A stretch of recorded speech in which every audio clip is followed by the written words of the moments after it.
घासीराम नैन के सुपुत्र जोगिंदर घासीराम नैन इस समय हमारे साथ जुड़ चुके हैं। जी नैन साहब नमस्कार। नमस्कार साथियों, आपके चैनल को और आपके दर्शकों को सबको मेरी तरफ से राम राम से। देखिए आज जोगिंदर घासीराम नैन आप जो उनके सुपुत्र हैं उनकी तरफ से ये नैन साहब की चौथी पुण्यतिथि को एक यादगार पल बनाने के लिए जो कार्यक्रम किया गया था वो किस प्रकार का कार्यक्रम रहा, कितना सफल वो कार्यक्रम रहा? नहीं, ये सफल है सफल की बात नहीं कहूँगा। किसान साथियों का जो हमारा अपना प्रोग्राम था इसमें सफलता की कोई बात नहीं है कि चौधरी घासीराम नैन जो की चौथी पुण्यतिथि ये हमारे इलाके के किसानों के द्वारा उनको मान सम्मान के लिए याद किया गया। ये उनका अपना प्रोग्राम था, उनकी याद में रखा गया प्रोग्राम है। हर वर्ष ही मनाते हैं, पहले भी 3 बार मनाया, अब की बार पर चौथी पुण्यतिथि थी ये। और मैं कहूँगा कि इन किसान साथियों के द्वारा जो आयोजन किया गया वो सफल प्रोग्राम था। इस प्रोग्राम के अंदर पूरे देश के कोने कोना सा जो हमारे SKM की टीम है वो लगभग 40 मेंबरी कमेटी में से सभी किसान नेता अग्रिम पंक्ति के आप मीडिया के साथियों के द्वारा दिखाया भी गया है, वो सब पहुंचे थे। मैं उनका तहे दिल से धन्यवाद करना चाहूँगा। ये साथी सभी दूसरे प्रांतों से हैं, ये सभी सुबह से आए हुए हैं और ये आज केरला तक का किसान हमारे इस किसान जो श्रद्धांजलि समारोह रखा गया था उसमें पहुँचे। हिमाचल का, कर्नाटका का, आसाम का, बंगाल का, भिन्न भिन्न प्रांतों से किसान यहाँ पहुँचे। और जो मैं खास करके मेरे हरियाणा प्रदेश की महिलाओं का धन्यवाद करना चाहूँगा। छोटे बच्चे जो कैमरा घुमा करके दिखा दीजिए साथी कि वो आज भी ये छोटे बच्चे तक 2-4 साल का बच्चा भी सुबह से यहाँ धूप में गर्मी में डटा हुआ बैठा है। इस किसानी मुहिम के द्वारा जो एक पूरा हरियाणा प्रदेश का जन जन जिसे कहते हैं वो आज इस हमारे छोटे से प्रोग्राम के अंदर शामिल हुआ। मैं इन सब का धन्यवाद करना चाहूँगा।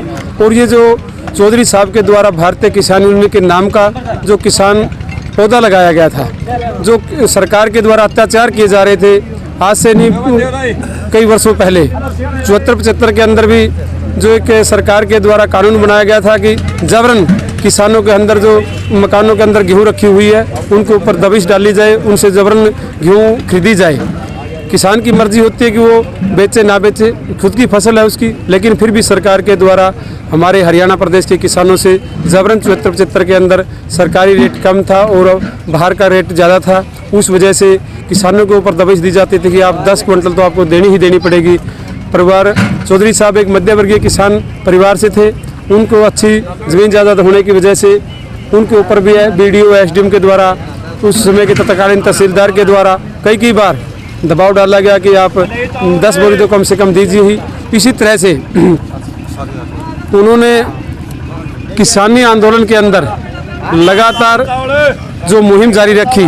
तत्कालीन 3-4 सरकारें ऐसी रही जिनके अंदर उन्होंने डट करके सरकारों को मुंह तोड़ जवाब देने का काम किया और किसानों के पक्ष में जो आवाज़ उठाई, उस आवाज़ के अंदर हमारे किसानी संघर्ष के अंदर बहुत से ऐसे किसान हैं कि जो लगभग सैकड़ों किसान इस किसानी आंदोलन के द्वारा जो सरकार के द्वारा अत्याचार किए जा रहे हैं।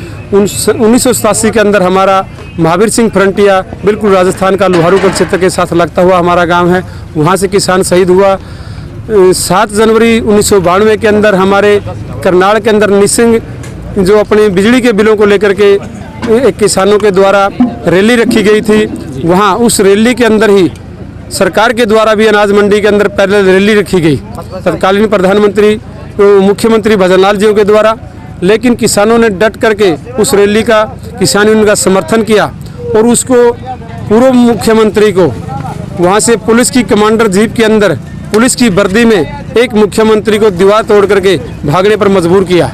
उसके बाद भी कई बार ऐसे मौके आए किसानों के और सरकार के बार टकराव होते रहे।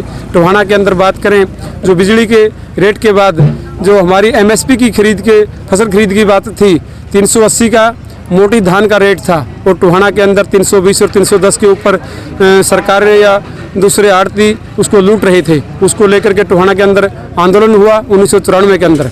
उसके अंदर भी हमारे एक किसान वहाँ सरकार के जो तत्कालीन कृषि मंत्री थे हरपाल सिंह टोहाना से, उसके मकान का घेराव किया था। सरकार के द्वारा वहाँ पर भी लाठीचार्ज किया गया, गोलियाँ बरसाई गई और वहाँ भी एक हमारा किसान खोखर वो शहीद हुआ था। उसके बाद बंसीलाल जी की सरकार आई और वह कादमा, मंडियाली, बहुत से ऐसे जगह पर किसानों की समस्याओं को बिजली को लेकर के जो मुख्यमंत्री के द्वारा वादा किया गया था उसके वादे पर पूरा ना उतरा तो किसानों के द्वारा आवाज़ उठाएगी।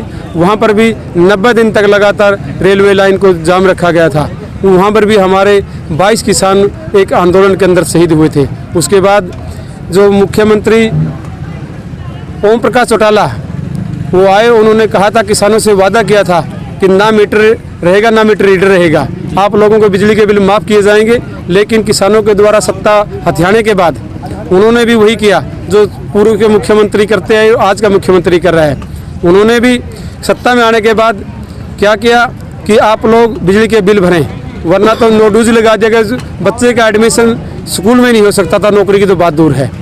किसानों के द्वारा आंदोलन किया गया। एक कंडेले के अंदर बहुत बड़ा 2002 के अंदर आंदोलन हुआ, सरकार और किसानों का टकराव हुआ। उस टकराव के अंदर भी सरकार के द्वारा किसानों के ऊपर फायरिंग की गई और हमारे 8-9 किसान साथी भी वहाँ से ओम प्रकाश चौटाला के भी खून से हाथ किसानों के रचे हुए हैं, वो धसे हुए हैं, वो भी एक कातिल सरकार साबित हुई। और उसके बाद चौधरी साहब ने गांव-गांव घर-घर जा कर के किसानों की आवाज़ को बुलंद किया और उसको भी उस दिन के बाद आज तक सत्ता का मुख देखने पर नहीं देखा।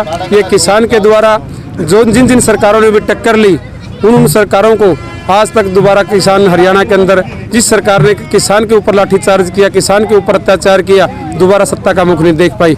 और ये घमंडी सरकार जो आज के मौके की सरकार है बीजेपी और जजप्पा की, ये जजप्पा वाले भी ये कहते थे कि हमारे को आप सत्ता में दिन पहुँचाइए। दुष्यंत चौटाला जो चौथी पीढ़ी का ये कहते हैं, दम भरते हैं कि हम हरियाणा प्रदेश की किसानों की आवाज़ को बुलंद करेंगे। और किसानों की आवाज़ बुलंद करने के लिए हमने संसद के अंदर ट्रैक्टर लेकर के गए थे। हमने भी उनके मकान के ऊपर घेराव किया था 6 अक्टूबर 2020 को। उनसे एक ही क्वेश्चन किया था कि आपको कुर्सी चाहिए या किसान। आप किसान के नाम को मजदूर के नाम पर लेकर के सत्ता में आए थे। आपने कहा था कि आप हमें सत्ता में पहुंचाएं, इस बीजेपी सरकार को जमुना पार कर देंगे। वो जमुना पार करने वाला वो आज उस बीजेपी सरकार की गोदी में बैठा हुआ है। महिलाएं तो पता नहीं उनके बारे में क्या क्या कहने लगी हैं। आज मैं उनके बारे में ज़्यादा कुछ नहीं कहना चाहूँगा, लेकिन उनके द्वारा भी जो सत्ता का लालच है, जो कुर्सी उनके पिछवाड़े पर लग गई है, अब आज किसान भोला भाड़ा का मेरा वर्ग उनको दिखाई नहीं देता। वो सत्ता के लालच के मुंह में आज वो अंधे हो चुके हैं। और इस किसान का मेरे वर्ग के जिसके नाम को वोट लेकर के आए थे, वो सबसे घटिया सत्तर के किसान नेता होने का नाम ढोंग करके किसानों का वोट लिया और सत्ता में बैठे हुए हैं। इसी तरह से चौधरी साहब के द्वारा लगातार बहुत से ऐसे एजिटेशन किए गए जिनके से 1600 करोड़ रुपया जो तत्कालीन मुख्यमंत्री ओम प्रकाश चौटाला की सरकार को सत्ता से विमुख होना पड़ा। हरियाणा के अंदर 10 लोकसभा की सीटें थी बीजेपी और इनेलो की, वो 10 में से 0 रही। और उसके बाद 90 जो मुख्यमंत्री थे, 6 महीने के बाद हरियाणा का चुनाव विधानसभा का हुआ। उस विधानसभा के चुनाव के अंदर भी मात्र 9 सीटों पर सिमट करके रह गए थे। जनरल की मात्र 1 सीट आई थी, 8 सीटें बैकवर्ड क्षेत्र की आई थी।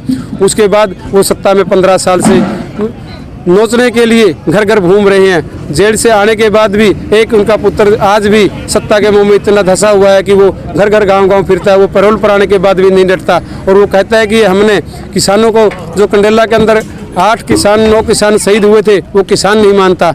वो कौन थे? हम उनसे आपके मीडिया के माध्यम से सवाल करते हैं कि दुष्यंत चौटाला के पिताजी अजय चौटाला जी से कि वो जो 9 किसान आप लोगों के द्वारा 3-4 बार, जिनके अंदर उस समय के कृषि मंत्री और वो अजय चौटाला लिखित में समझौता किया भारतीय किसान यूनियन के पदाधिकारियों के साथ, जींद के अंदर भी और पंचकुला और चंडीगढ़ के अंदर भी, लेकिन वो मुकर चुके हैं। उनके द्वारा 3-4 बार रह करके गोली फायरिंग की गई और 9 किसान शहीद हुए। हम उनसे पूछते हैं वो किसानों के ऊपर चलाई थी या किसी और के ऊपर चलाई थी?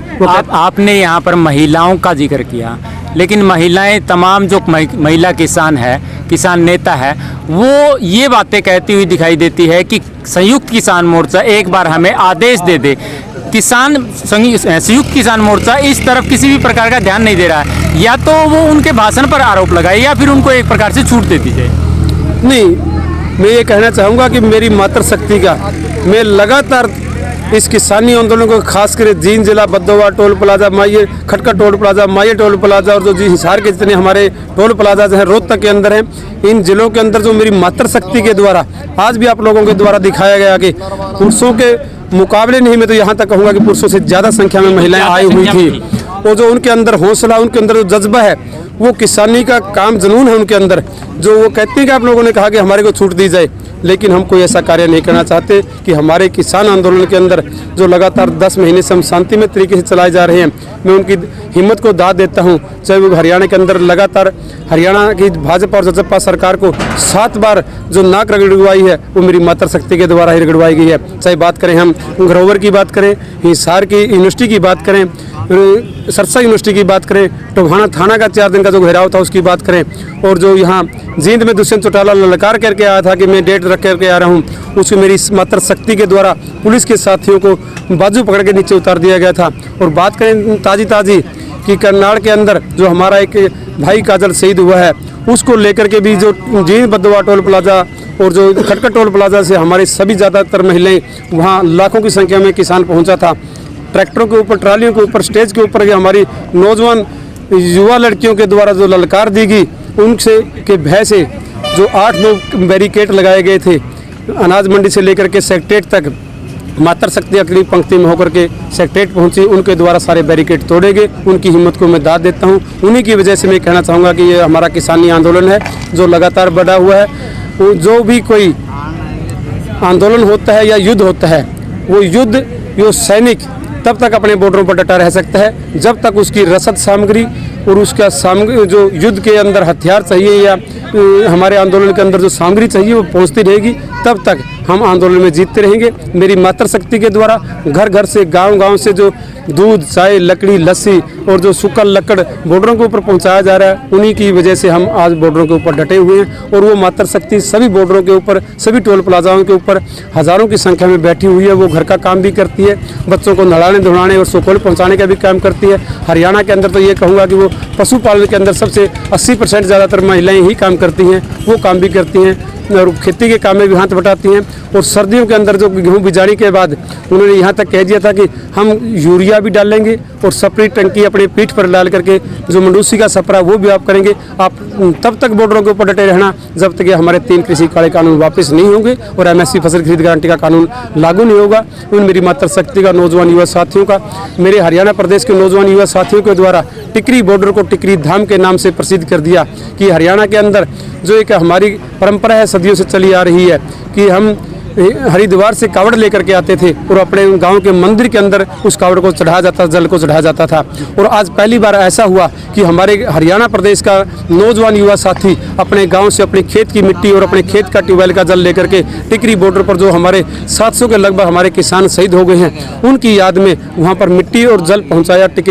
टिकरी बॉर्डर को टिकरी धाम के नाम से प्रसिद्ध किया। ये आप मीडिया के साथियों के द्वारा पूरे ये एक कहेंगे कि उल्टी गंगा हरियाणा के किसानों के द्वारा पहाड़ चढ़ाई गई, गांव से मिट्टी ले जाकर के बॉर्डर पर पहुंचाई। उनमें सभी नौजवान युवा साथियों का तहे दिल से धन्यवाद करता हूं कि इस किसानी संघर्ष को जो सरकार और ये लोग कहते थे कि ठहर चुका है, उस आंदोलन को ठहरा तो नहीं था, लेकिन फिर भी लोगों के द्वारा कहा गया था कि आंदोलन ठहर सा गए हैं। उस ठहरे हुए आंदोलन को एक ऊर्जा प्रदान की और बड़ी मजबूती प्रदान की। उसी मजबूती का एक आज को आप लोगों ने उदाहरण देखा कि पूरे प्रदेश का, पूरे देश का अग्रिम पंक्ति का किसान आज बदवाल टोल प्लाजा पर भी पहुंचा है। अंत में 27 तारीख को संयुक्त किसान मोर्चे की तरफ से भारत बंद का एक कॉल दी गई, भारत बंद की, उसको लेकर के किस प्रकार की तैयारियां चल रही है और आप किस प्रकार से उनसे अपील करना चाहेंगे या किसी प्रकार का कोई संदेश देना चाहेंगे? मैं पहले तो धन्यवाद करना चाहूँगा कि जो पूरे भारत के अंदर SKM के द्वारा आज तक भी कॉल दी गई है, हरियाणा प्रदेश के बच्चे ने उस कॉल को स्वीकार किया, 100% उसमें सफलता प्राप्त की। मैं याद दिलाना चाहता हूं आप लोगों को और मेरे हरियाणा प्रदेश के किसानों को भी कि चाहे वो 26 जनवरी की कॉल की बात थी, उससे पहले KMP का घेराव की बात थी, उसके बाद अगर हम 15 अगस्त का जो तिरंगा यात्रा थी वो देश के अंदर पहली बार हुआ कि हर गांव से, हर ट्रैक्टर ट्रेली पर हमारे बुग्गी के ऊपर भी किसानी का जो तिरंगा झंडा लगा हुआ था, वो देश की शान थी। वो दिखावे के लिए नहीं था, वो दिल से था। दिल के अंदर देश की रक्षा और सुरक्षा करने का काम अगर कोई करता है तो वो किसान का बेटा, मजदूर का बेटा ही काम करता है। कि एक किसान का बेटा इस कोरोना महामारी के अंदर भी, एक किसान का बेटा बॉर्डरों पर जो हमारे 1 डिग्री के अंदर भी तापमान वहाँ खड़ा हुआ था, और दूसरा बेटा अपने गाँव से दूध, सब्जी और लेकर के जो महलों के अंदर बैठे हुए चंडीगढ़ और दिल्ली के अंदर राजघराने वाले और IAS IPS अधिकारी हैं, उनके कोरोना के महामारी के समय भी उनके घर दूध और चाय, लस्सी पहुंचाने का काम किसने किया? वो किसान के बेटे के द्वारा किया गया। कोई भी मंत्री, कोई भी MP MLA, IAS IPS अधिकारी अगर कोई दूध लेकर के जाता था उस समय भी वो मफलर लगा करके एक मीटर दूर से ही 2 मीटर दूर की दूरी से ही दिलवाते थे। लेकिन इस किसान के बेटे को 10 महीने के इस किसानी आंदोलन के अंदर एक भी किसान का बेटा इस कोरोना महामारी की वजह से बॉर्डरों के ऊपर शहीद नहीं हुआ। ये एक बहाना मार करके इस किसान वर्ग को लूटने का जो प्रयास किया गया, इसके ऊपर कानून थोपने का प्रयास किया गया, इसके ऊपर जो ये कॉरपोरेट घरानों का राज स्थापित करने के लिए कोरोना महामारी का बहाना किया गया, दिखावा किया गया। और जो आने वाला ये कहता था कि बेटी बचाओ बेटी पढ़ाओ का नारा दिया, इसी सरकार के द्वारा जो पूरे देश का नौजवान युवा साथी आपकी उम्र का 10वीं +2 करने के बाद वो हमारे माँ बाप की भी एक इच्छा होती है कि हमारा बच्चा आगे जाकर के डॉक्टर, वकील और प्रोफेसर बने, उन सभी बच्चों के लिए इनको अंधकार में धकेलने का सरकार के द्वारा काम किया गया। कोरोना महामारी की वजह से एक जो बच्चे को लगातार 2 साल हो गए, कोई भी बच्चा एग्जाम नहीं देता, कोई बच्चे का स्कूल नहीं लगता, और इनकी वजह से ही सारे जियो कंपनी के या दूसरी कंपनियों के कहीं तो हर घर में 20-20 हज़ार रुपये के माँ बाप फ़ोन नहीं खरीद सकता, फिर भी बड़ी मजबूरी से उनको फ़ोन दिलाने का काम किया। नेट के द्वारा उनके परीक्षाएं दी जा रही हैं और उनको बगैर परीक्षाओं को भी अगली क्लास पे पहुंचाने का काम किया गया। ये देश को गर्त पे पहुंचाने का काम है, ना कि विकास करने का काम है। धन्यवाद। तो ये थे जोगिंदर घासीराम नयन जी, जो कि घासीराम नयन के सुपुत्र थे और आज के इस कार्यक्रम को सफल बना करके यहाँ पर लंगर ले रहे थे। तो आप लोग हमारे साथ जुड़े, इसके लिए आपका बहुत बहुत धन्यवाद। वीडियो को ज़्यादा से ज़्यादा शेयर कर दीजिए।